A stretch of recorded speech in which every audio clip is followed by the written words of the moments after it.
one target market, one person, find one problem, just one little problem. That's where a lot of successful businesses are being started today. They are micro solutions that can build and bud into something much, much bigger. You're listening to the Radcast, a top 25 worldwide business podcast. If it's radical, we cover it. Here's your host, Ryan Alford. Hey guys, what's up? Welcome to the latest edition of the Radcast. This is Ryan Alford, your host. Welcome wherever, whenever, however you are. We never know when you are, because that's the beauty of podcasting. Time placing. We don't know, but here all I know, if it's radical, we cover it. And nothing more radical than my friend, Pat Flynn. What's up, Pat? What's up, Ryan? Thanks for having me, man. Hey, man. Founder of Smart Passive Income. Who doesn't want some? Look, we want passive income, but I sure as hell want it smart. Yeah. Dude, there's a funny story about that URL, dude. Because so my quick story is I got laid off in 2008 with the Great Recession. I was going to be an architect. I was on my way, and then I got the rug pulled out from under me. Didn't know what I was going to do, but I built a website to help people pass an architectural exam, and it did really well. In fact, it made six figures in a year, and it saved me. It saved my family. It saved my life in a way. But more than that, a lot of people were like, "How did you survive? And not only survive, but thrive during the recession?" I was like, "Well, I built this website, and now I wake up and there's more money in my PayPal account because these people are buying my products. They're getting my course material and all that kind of stuff." So a lot of people were like, "Just can you show me how to do that?" So I built another website, and initially it was called Passive Aggressive Income Dude, which was the dumbest name in the world. And it was like an acronym, right? It was actually built for the acronym PAID. And I stepped back and I was like, first of all, I'm a really not aggressive, either passively or I'm not any of that stuff. I just wanted the acronym, and I actually hired somebody to draw a little cartoon of like a Superman with paid on his shirt. And I was like, is this me? Is this, if I have kids in the future, do I want them to look back and go, "Oh yeah, my dad was the passive aggressive income dude"?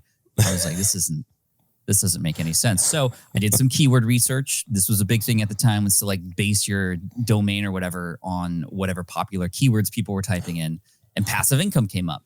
And passive income, everything that came up for passive income was scammy sounding. It was like get rich quick, all this kind of stuff. And I was like, well, I want to differentiate myself. I want to do it. I want to teach people how to do it the smart way, the real way. I want to get in front of those people and show them that it actually can happen, but also takes a lot of work.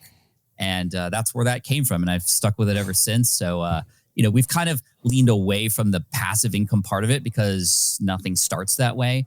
And, it's actually, we're using SPI now, Smart Passive Income for SPI, as sort of like the IBM play, International Business Machine. So anyway, that's the long story about that. But still, people are making recurring revenue from what we teach. And it's an amazing thing. Exactly. We call that mail money now, right? Mail money. Yeah, it shows up. It's not really physically in the mail anymore. I guess if it's in PayPal or the digital accounts, but the checks show up in the mail, and you're not really having to babysit it too much.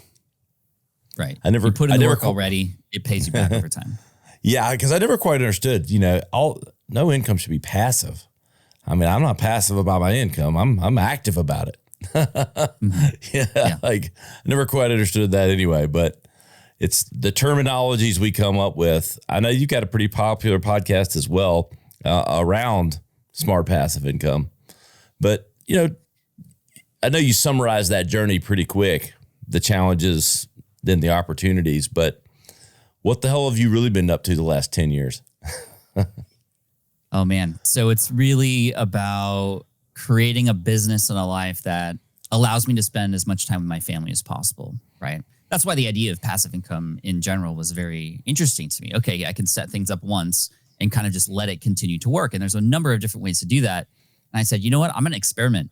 I'm going to try a bunch of them. So initially I built some niche websites, and I shared publicly on my website how I built that. So I started a website about security guard training. Am I a security guard? No. Do I know anything about it? No. But if I could rank really high in Google for that and show people that you can actually generate revenue from ads that are on that website and still help people along the way with the information you find, well, then, okay, let's do it. So I did a case study. I shared everything I learned on the way. And on day 73 of that particular experiment, I hit number 1 in Google for security guard training with a website called securityguardtraininghq.com. And I showed the entire process of how that went. And that website started making a few $1,000s a month. And eventually in 2020, this is now 9 years after it was built, I sold that for, a higher 5-figure mark, which was really cool and a fun little case study. But what that did was it showed that I knew what I was talking about, right? I wasn't just an entrepreneur teaching business, saying things. I was actually doing the things. And when I did a couple more of those kinds of experiments, I built a website on how to start a food truck. Did I know how to start a food truck? No. But I positioned myself as somebody learning, and I collected and collated that information, right? I was able to remove all the noise around the world about that and put it into one spot, one resource that eventually became the go-to resource for food truck beginners. And it was called foodtrucker.com. Also in 2020, I sold that website. There was a podcast to go along with that as well that I created. But again, getting it to rank, getting it to serve people, getting it popular in that particular niche, and then basically selling it off. And I've done that a few times. In 2012, I built an app company, an iPhone app company that made $1 million. And then I just was not satisfied with the work. It was more entertainment apps that were kind of dumb and silly, but we did it. And I shared that case study to show people what it was like. And that environment in particular changes so fast. Like, it was hard to keep up. And I wasn't all in on it. It was just a little side hustle, a little project. So I sold that off. And then in 2013, that's when I started really documenting more about my journey. I came out with a book called Let Go. That book became a #1 bestseller on Amazon, which isn't really saying much, because if you know how to game it, you could do it really you could do it. But I challenged myself later to create a real book, what I would consider a real book, not just about my story, but a business book. And that book was called Will It Fly. It was published in 2015. And even though it was self-published, it became a Wall Street Journal bestseller. It's since had, nearly 6 figures in units sold, and it has helped tens of thousands of people around the world actually start their little side projects, taking whatever interest they have, whatever expertise they might have, and package it in a way that serves a little pocket of the world. And that's kind of my big thesis. It's like, you don't need to create a business that changes the entire world. You don't need to create the next Tesla or Uber or what have you. That's hard. And there are people who can do that. And if you do that, awesome. I could never do that. But I can create a smaller version of that for a little pocket of the world, right? And I'm here not to change the entire world, but somebody's world. And when you do that, especially with how connected we all are today, you're able to become a leader in a little niche. And as I like to say, the riches are in the niches. So again, over time, I continued to just experiment and try things. This, I created a physical product in 2019. That was a fun 3-year journey, and just kind of got my hands dirty with that. Again, sharing the process along the way, because I don't know how this works. So I'm going to do it, figure it out, make a ton of mistakes, but take you along the ride. And that's kind of what I've been doing. I've been known as I've been called the crash test dummy of online business. Like, I'll go in the car and I'll hit against that wall, but then I'll report back for everybody so that you can understand what works and what doesn't. And to this day, I mean, I'm just so grateful, because every day I get handwritten letters in the mail and notes via email, just how in one way or another I've changed a person's life. And I've just sort of remained consistent ever since 2008, when Smart Passive Income, the website, started. 2010, the podcast came out, still running with that. We're 700, almost 800 episodes in, 80 million downloads total. And it's in there amongst the rankings now with your show and several others, right? So I was early in the game, which was nice, because I've become a leader in the podcasting space. I've taught podcasting. I've helped people like Tim Ferriss start his podcast. So I'm kind of just an OG, and I'm just here to just share the results along the way and have fun and break things and build them back up again, and take people on the ride with me. I love it. I love the crash test dummy of business and sharing that. I feel like I did that. I've done that the last 6 years in podcasting. I sort of documented. I don't know if I fully documented it to the same level, but that's what helped us create the blueprint, because we trialed and errored and, broke shit and fell down and everything else. But I mean, it's really the only way you learn is like to be in it. Like I joked with, I was on another show this morning, and I was joking with the host, like, I always laugh, I own an ad agency. I've been in the ad agency business for 20 plus years. And an agency says they're a social media agency, and you go look and they have 4 posts and 2 followers. And it's like you only know stuff if you do it, and you got to do it for yourself before you can do it for others, and or have hell of a lot of training. But I think, what you've done is proven not only, I think it's the lens of authenticity combined with like the expertise, and who doesn't like to see a good train wreck? Yeah, dude, the train wrecks are the most popular thing. I love it. I want to get on the next train just to see if it wrecks. And I love that. Actually, there's a number of different things around that. Number one, like to go with the metaphor, if I'm on a train and there's it's just coasting, it's just like a nice slow ride, then I'm probably on the wrong train. And in real life, I'm like, if I'm not at least a little bit nervous about the next project I'm working on, if I'm not maybe a little bit uncomfortable because it's pushing me, it's getting me outside of my comfort zone, then I'm probably doing the wrong thing. I'm always now looking for the fear and looking for the nervousness. I used to avoid it because I was somebody who was just like a goody two shoes who never wanted to get in trouble back in the day. But I found that growth comes when you break things, and sometimes it's hard, but you learn from those, and then you grow even bigger as a result. Just like tearing a muscle, you gotta break some muscles down before you got to build them back up, right? So there's that component of it, right? The mental component of trying something new and trying something different, but the authenticity part of it is huge too, because back then and even now, there's a lot of people who talk the talk. They're really good at it. They'll hire copywriters for loads of money to just say the right words. And for me, I'm not a good salesperson. I'm not a great copywriter. I'm decent at those things. But for me, what sells is story, and just sharing the honest story of the things that have happened along the way, and sharing the story of those who I've helped along the way too. In fact, that actually works better when I showcase the success stories of my students. That sells better than any sort of copywriting I could hire for a sales page expert or marketing expert, right? Because they are the hero of the story. I'm not the hero. I'm just the guide. And when people see that, they want to go to the guide, right? This is Donald Miller and story brand kind of 101. Back in the day, I used to, when I first started, people started to go, wow, I like how honest you are about this, right? Like you were saying, wow, you shared your failures, but I trust you more as a result of that. And when I started to listen and see that, I leaned into that even more. So I did what's called my monthly income report. I started to share how much money I was generating from all of my businesses every single month in a report, and also how much money I was spending. And that put me on the map. And in fact, I was one of the first people to do that. And since then, many others have done that as well. But again, it's just leaning into that transparency and showing people, here's what really happens. Now, of course, I could have just put any numbers on there. And a lot of people have put their checks on their website or how much they were making. So, of course, you got to put the lessons and the stuff behind it to back it up. And that was key. And then finally, the other part about this is just the sort of family guy aspect of this. That's another thing I noticed early on was there's a lot of big names doing entrepreneurship and teaching this kind of stuff. I mean, all the way up to, Tim Ferriss, Gary Vaynerchuk, all these bigger names in the space, Grant Cardone, et cetera. And it's like, well, how can I compete with those guys? I don't have as much experience. I'm not as aggressive as some of them. Like, what do I have? So I started listening. I started asking people in my audience, why are you attracted to me versus these other people? And they're like, Pat, it's because you're just a regular guy and I can relate to you. Yeah. And I said, whoa, okay. I think that's a good thing, right? Initially, I was like, no, I don't want to be a regular guy. I want to be the dude everybody has on like as a poster in their office. And it's like, no, that's not who I am. We'll put you on the board, Pat. We'll get you on. We'll get you on the rack. I wasn't hinting at that, but I did see that array of all those great people behind you. We'll get your avatar. What was the superhero that was the passive aggressive? I'm kidding. Oh gosh, yeah. It's like AI can do a lot of things these days. We could probably AI that up real quick. Yeah. But it would be very obvious that was. Sorry, I threw you off there. I just had to because no, it's okay. So I leaned into the whole like, I'm just a regular guy.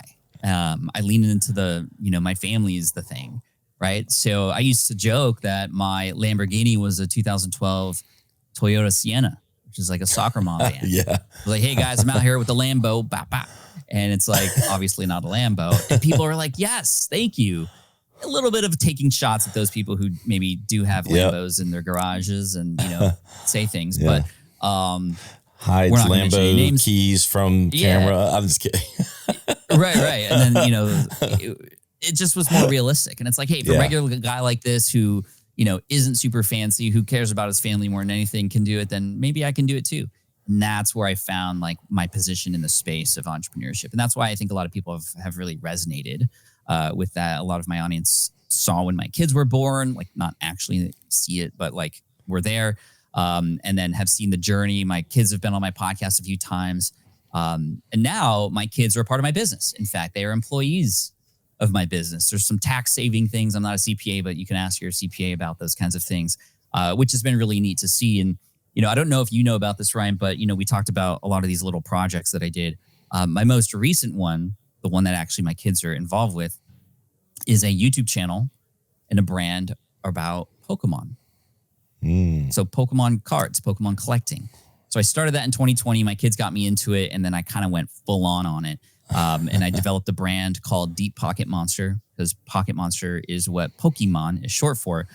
And we are 3 years into it. The channel is about to cross 800,000 subscribers. It is the most profitable thing I've ever done because it's a very lean team.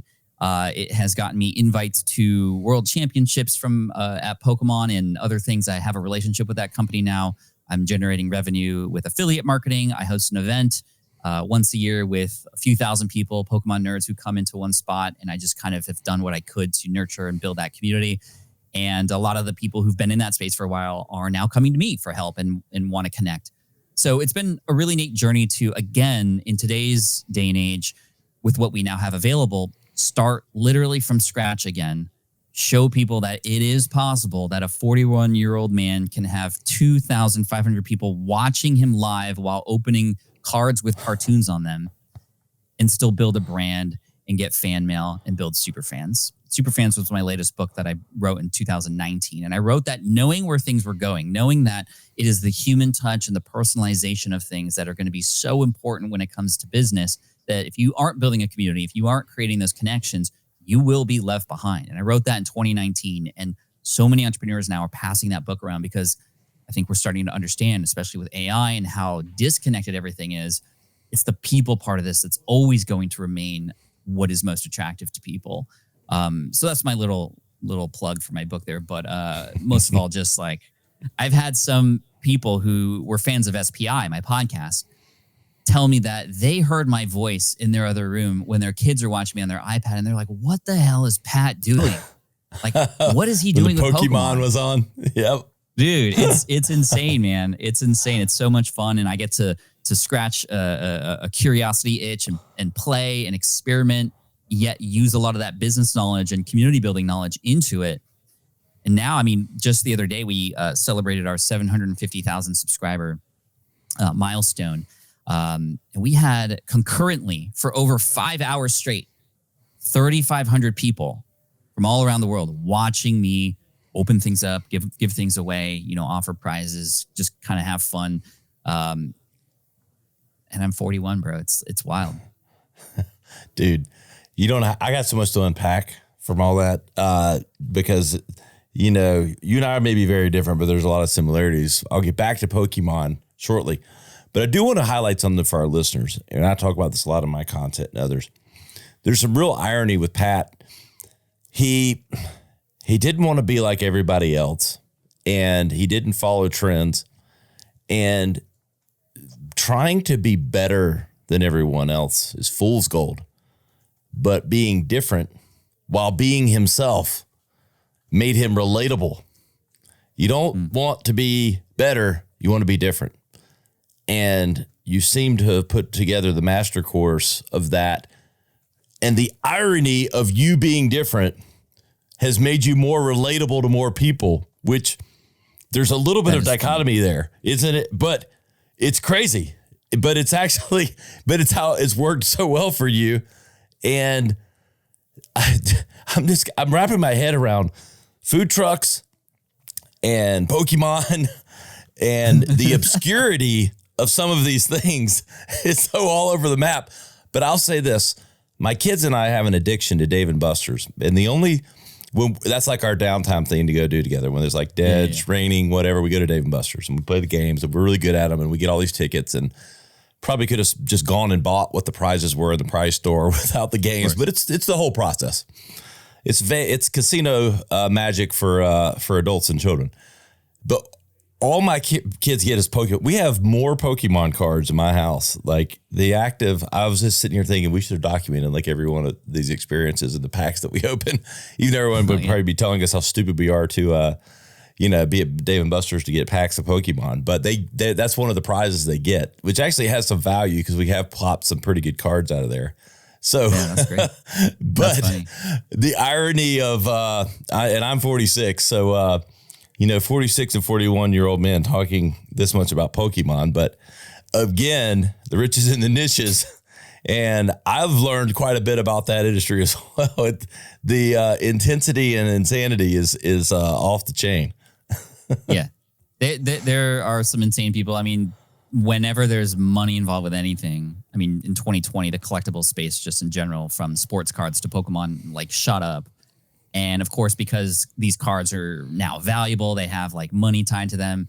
Then you get the scalpers and the investors and like all these people who hoard Target and put trackers on people's cars who deliver cards to Target just to know where they're at. Like it gets ridiculous.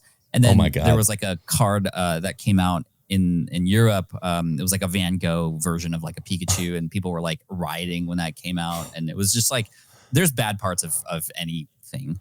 And so I try to bring some positivity into it, but yeah, it's been fun and neat. And, you hear about all these little projects that I have, but they're all working really well. And I'm not working on all of them at the same time, right? I create something, I build it, I lean into it, I learn everything there is to learn about it. Everything else doesn't matter.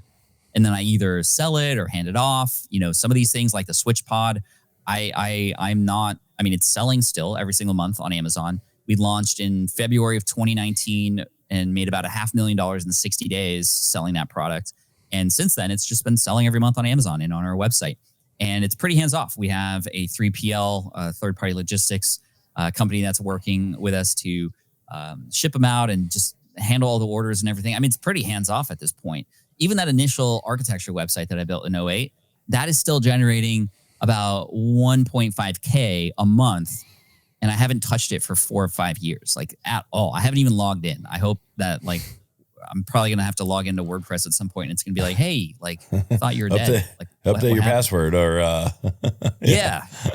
But it's still working, So some of these things are pretty passive. Nothing is forever passive unless, you're Bobby Bonilla or something from the Mets. But that's a deal of lifetime. Yeah, right. Oh, dude, that was a great deal for him. Think about the inflation.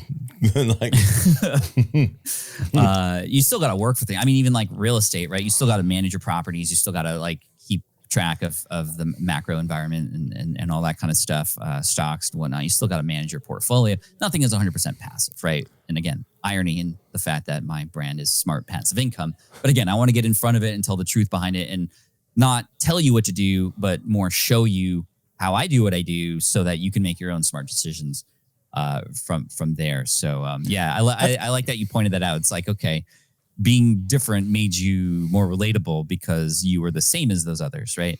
And I think it was Sally Hogshead who said, different is better than better. So I'm glad you pointed that out because I think it's so easy for us, especially when we see social profiles or how much money we're making or whatever. It's so easy to go, oh, that person's doing this. I need to do what they're doing, but like do it better. But I think different can be more powerful. And, what people are looking for today are the one or two people that they can relate to. That's just human nature. It's innate inside of us to find somebody who's like us because they make us feel welcome. They make us feel a sense of belonging. And it's so easy to do that now more than ever because we all feel so disconnected. Right. So as long as you can step up and go, hey, guys, this is the spot for these people. Like if you are an adult Lego nerd, AKA an AFOL, AFOL, adult fan of Lego. That's literally what they're called. If you go to meetup.com, you can see thousands of AFOL, adult fans of Lego meetings that happen every single year across the country. It's not just adults. It's not just like Legos. It's like adult Lego fans wanting to connect with each other because they don't want the kids screwing up their little sets that are cost thousands or whatever. But it's wild, dude. You just got to find your people. And if you are a leader, you can become that person to facilitate those interactions, right? the way to build super fans is to not necessarily look better in front of everybody else. It's to bring everybody together, right? It's where you can create a crowd of people who high five each other just because they're wearing the same colored ball cap, right? They might not even know each other, but because they're there for the same kind of reasons, or they're in the same space because of you, they can already relate to each other even without saying a word. And that is so powerful. And that's why today in the SPI business, we're leaning into community more than ever.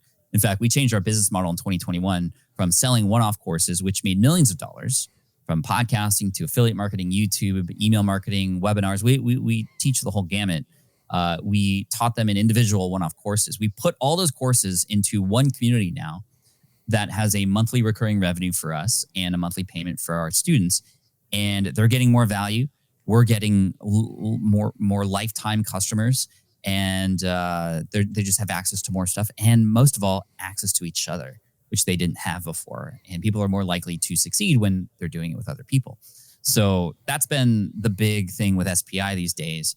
But of course, I have a team of 11 people working with me full time there, and they're taking care of that machine and keeping it well oiled, giving me time back to open cartoony cards online. That's paying you more than anything else.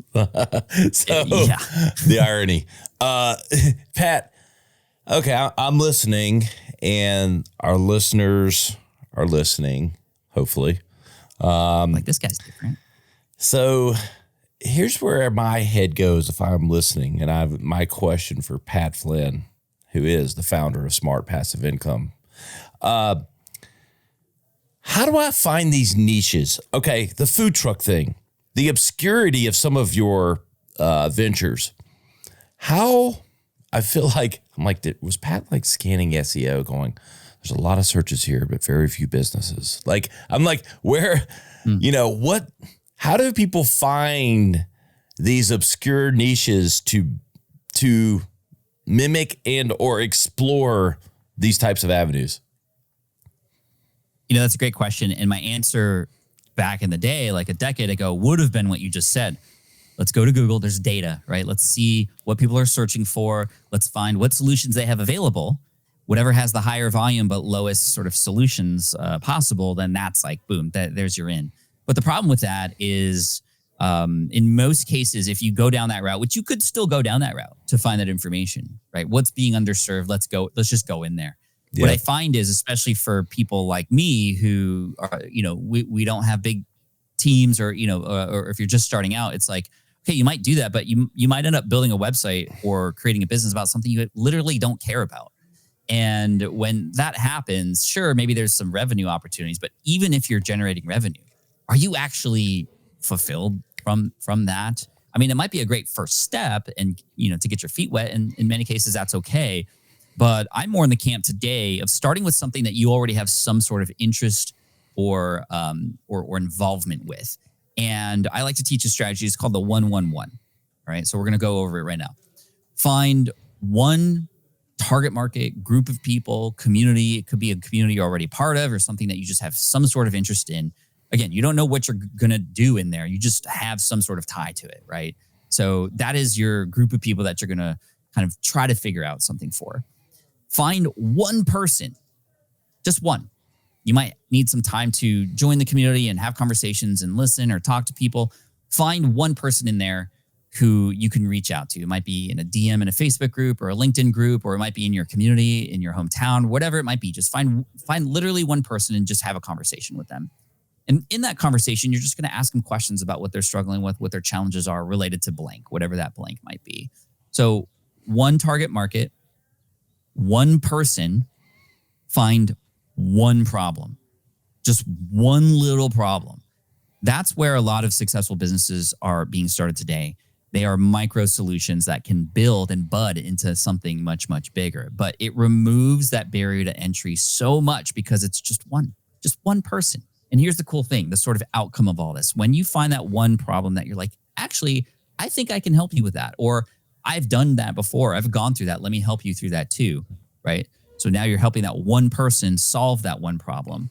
A few things happen. Number one, just the process of finding that person and communicating with them teaches you so much about what words to use, copywriting, selling, all those kinds of, again, you're not even selling anything at this point, but you're building chops. You're getting ready for that in the future, should you want to continue to move down that route. Number two, when you work with this person, it might take weeks or however many days or whatever to help them solve whatever problem. You are learning what their roadblocks are. What obstacles do they keep facing? And because you have direct contact with them and because they're going to you for help, you're going to learn that. You're not going to have to guess, which most business owners do when they're starting. They're like kind of almost guessing what they think the problems are, or they're guessing what a person might want to hear. No, you are working with that one person to find out literally what is wrong. And you can work with them through that. And the beauty of this is when you get them to that result, not only do you have now a result and somebody who's happy, but also a testimonial that you can use when you sell this or pitch this to others. Yes, I've done this before. I've helped so-and-so. I've helped Joey go through this. Let me help you too. More than that, you now know that you can do this. Because at least for the students who come my way, who are doing this for the first time, they don't believe that it's possible for them. They see others do it. They don't think that they've done it. They start making up stories. Well, I didn't go to business school. Well, I didn't either. Oh, well, nobody's going to listen to me. Are you sure? You haven't even tried. You're just making that up, right? You're just getting in your own way. Let's find one person, break it down, get them a result. Not only do you get a testimonial, you get the confidence and the ability to wipe out any of those questions that this was not possible for you. You've done it. Now you can find the others who are there in those same communities and other auxiliary communities that are just like that. And you can build a nice little business that can support you and your family. I mean, even an extra $500 to $1,000 a month can go a very long way, especially if you know what to do with that money and maybe reinvesting it back and scaling up. Or maybe you just have a nice chill side project. Wherever you want to go from there, cool. But it starts with finding that one small problem, getting one solution for one person, and unlocking that confidence in your brain to just go out there and know, yeah, I can do this. Because once you find that you have a cure for this metaphorical, let's call it a disease that somebody has, it might not actually be a disease, but to the person that you're helping, whatever it is that they're struggling with, that is like a disease and you have the cure. And if that is true, you're going to do everything you can to go out there and help people. We often are our own worst enemy when it comes to this kind of stuff. So breaking it down like this to make it graspable or easy hopefully makes sense. It's helped a lot of my students and hopefully it helps some of your audience who might be listening who've been struggling to try to build something, because it can start small. And oftentimes you got to start small to go big. 1 + 1 + 1. I like the simplicity of that. I'm a frameworks guy. So that resonates with me. And I will say this. I spent a lot of time, I've been in the agency business, worked with some of the largest brands in the world, and sat in a lot of focus groups. And what you just described is actually the equivalent of like when we'd work with a large brand that was trying to sell something, we'd go into consumer research first. And then we'd go sit in focus groups, and we're trying to understand consumer problems, perceptions, and all that. That's kind of a lot of I was sitting here, that's where my brain went. But because that's what the same thing is. You're trying to solve a problem that a consumer has, but ultimately you're trying to move them from one place to another. There's their current state and a desired state. And there's a problem that has them in the current state. You're trying to get them to a desired state. And that research that informs that process with which to get there in marketing, and then you come with strategy and all those things. But I love it, man. There is power in simplicity. Yeah. Oh, amen to that. And you know, I'm not that smart. I need to break things down in order for me to understand them. And the cool thing is, because of that, I can help others who are still trying to figure it out too. And I think that's my superpower. You know, I don't claim to be the best at any of this stuff, but I am somebody who's doing it and I'm sharing the results along the way.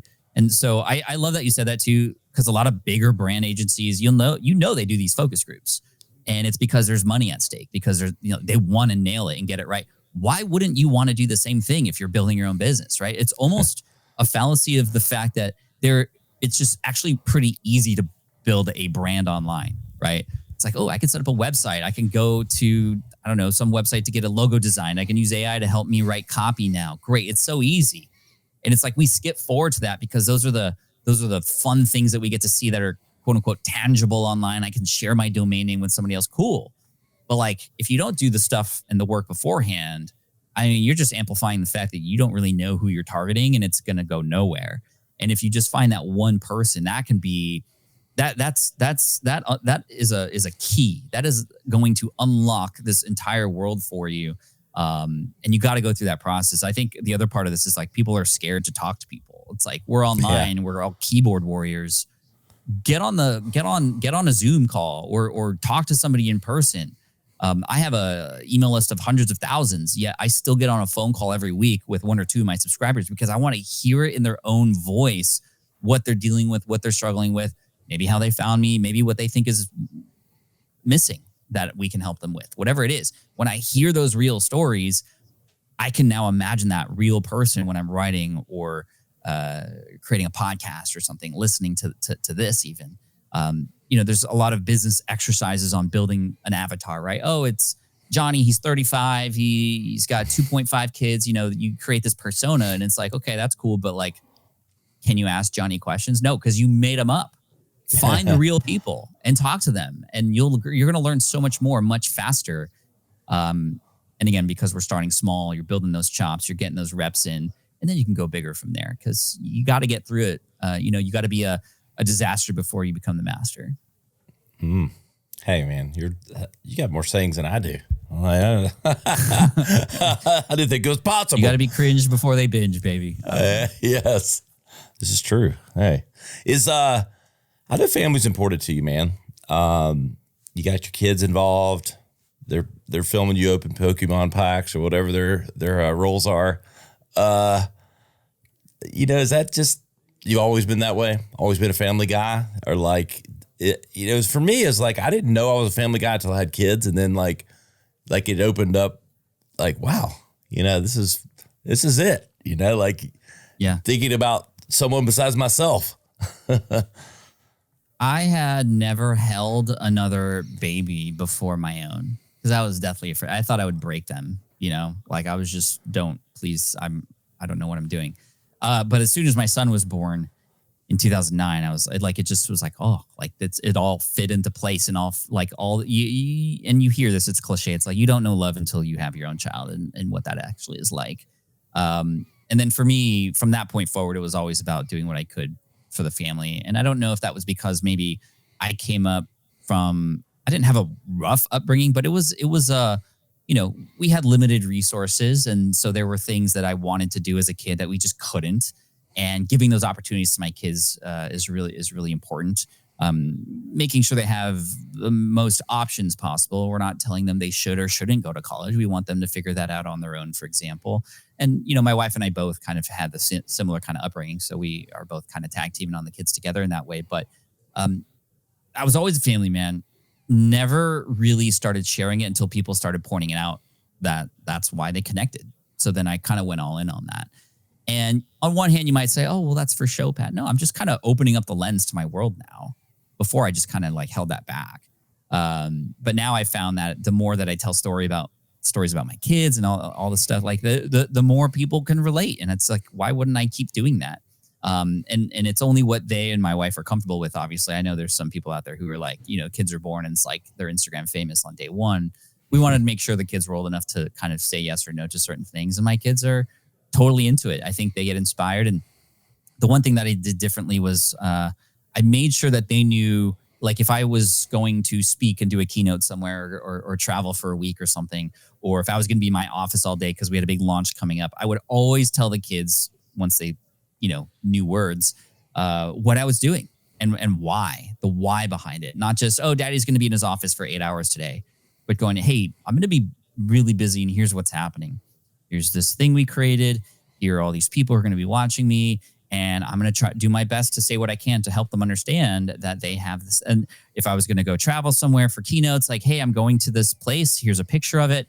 Look at this is the stage that daddy's going to be on talking to over 1,000 people. And here's what I'm going to teach them. What do you think of that? Right? What do you think I should do when I'm on stage that could make people laugh? Like even getting them involved a little bit just to kind of show that I'm not like a person who works and work takes me away from the kids. That was my upbringing. My dad would leave to go work at the Pentagon for a whole year. And I'm like, what do you do? Well, I'm just going to go work on some government stuff. Okay. That's all I had. Now I'm getting the kids involved in the process so they can understand and see firsthand what it is like. And again, I'm not trying to push them to be an entrepreneur.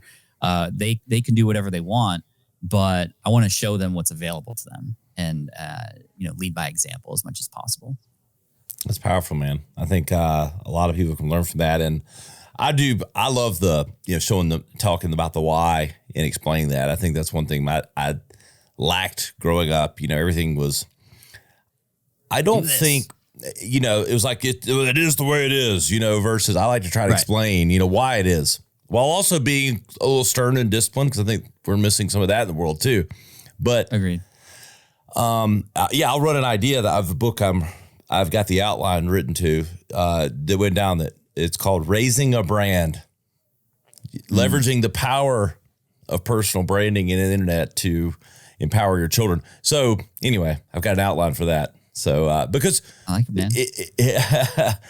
Because I think a lot of parents don't know what to do with it, and I think there's a right way and a wrong way. Like whether you're leveraging your kids to monetize, but more, hey, can you set your kids up for life? It's kind of based on skills and talents and those things. So, but in the world of college football now with name, image, likeness, and all that stuff, I think if it can be leveraged the right way, it can be powerful. And it's just, I don't know.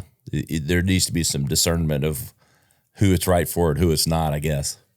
Yeah, that's an important book. That image likeness stuff is pretty new, and there's going to be a lot of parents who aren't going to know the ins and outs of things like that. And a guide on that would be great. So I'd love to see that. Right, that'd be dope. One thing that my wife and I love to do when it comes to raising our kids is treat it like we're coaching, right? So instead of just like do this or do that, we we know what we want our kids to do. Like we know what's right and wrong for them as much as possible and whatnot, but we don't want to tell them that. We want them to figure that out on their own. So I've gotten really good, and my wife too, on asking questions, almost like inceptions. Like, where you want them to go, ask questions until they come up with that answer.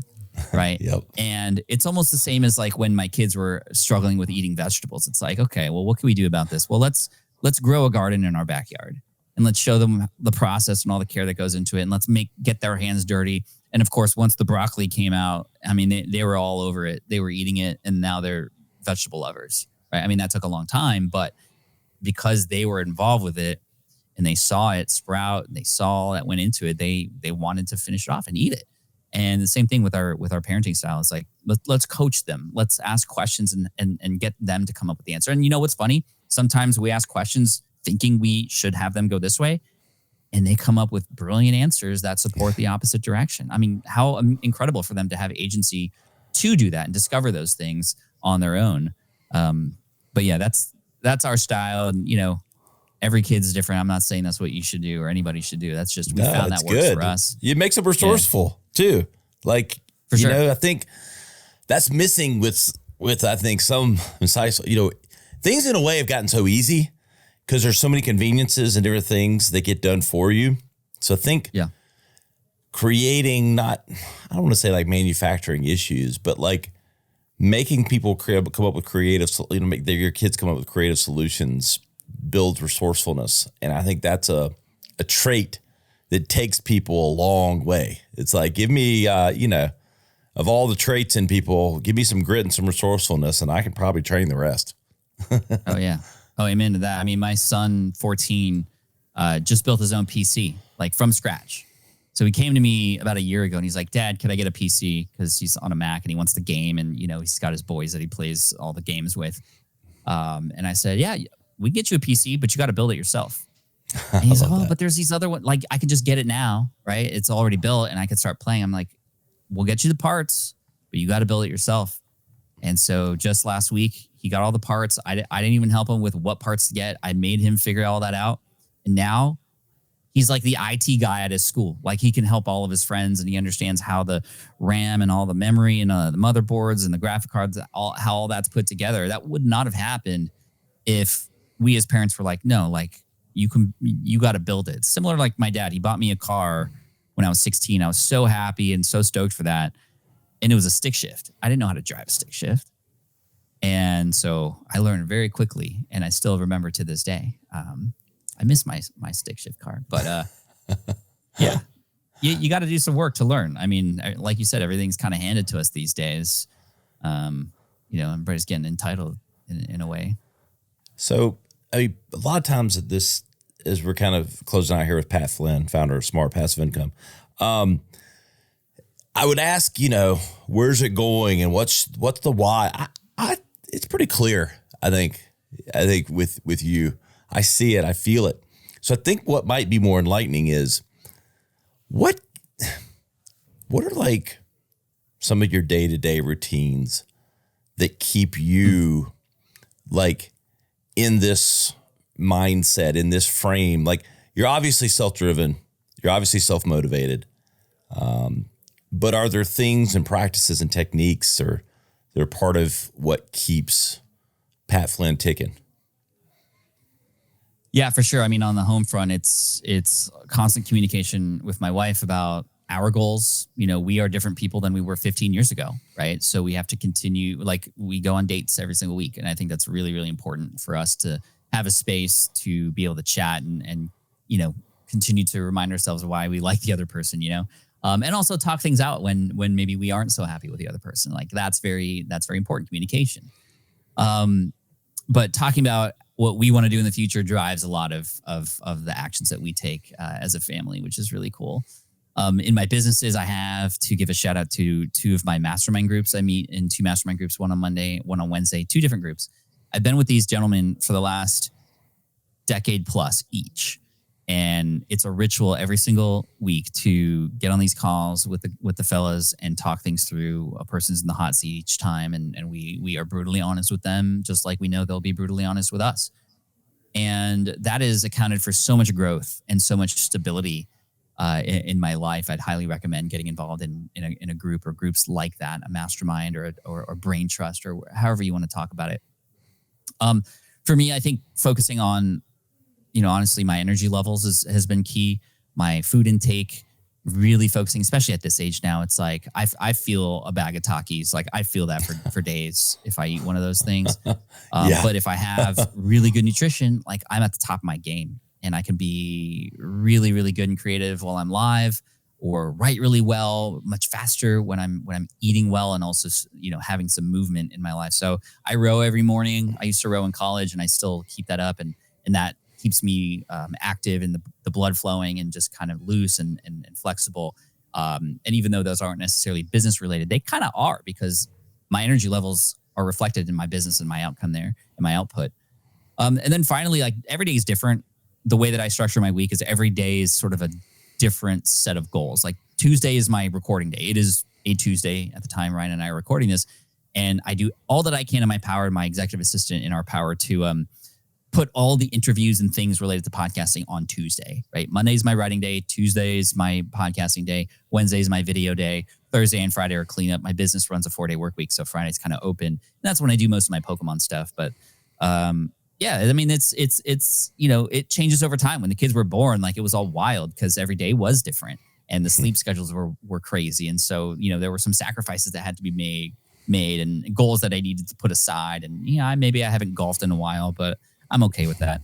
So I don't know. It's fun. And when my son goes to high school next year, the schedule is going to be different again. So, it's being flexible and adaptable. And again, this idea of quote unquote passive income, which is not actually passive, but more asynchronous income, I guess you could say, has been really beneficial, because my wife and I both take the kids to school still every day to school and pick them up every day. And like, we're the only set of parents that are able to do that, it seems, in our neighborhood. And we're grateful for that, because that is why we do what we do. And we're only going to have them for so long before they, they're out there in the world doing their thing. And hopefully we've set them up for success.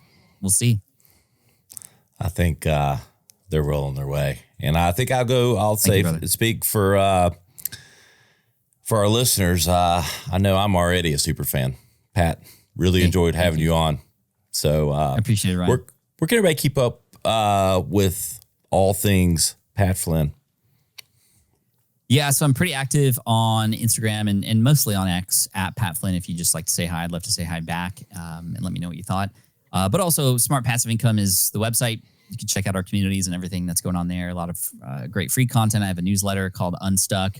You're starting a business and you're just kind of feeling a little stuck, or you want some inspirational stories delivered to your inbox every week. We have the Unstuck newsletter there too. But I'm all over the place. Yeah, just really grateful for this opportunity, Ryan, to speak to your audience. I know I might be maybe fit a little bit different of a profile, and hopefully it was a nice mix up for your peeps. And just it was a pleasure to chat with you, Ryan. I feel like you and I could chat for hours about all kinds of stuff. I think so. To get to I think we need to exchange cell phone numbers and stay on the thing because I could pick your brain on a lot of different things, and really appreciate it, Pat. And hey guys, you know where to find us, theradcast.com. That's where you'll find all the highlight clips from today. And look, super fan. I am one. Pat Flynn. Thank him for coming on today. You know where I'm at Ryan Alford on all the social media platforms. We're going big on TikTok this year. We'll see you next time on the Radcast. To listen or watch full episodes, visit us on the web at theradcast.com or follow us on social media at our Instagram account, the.rad.cast, or at Ryan Alford. Stay radical.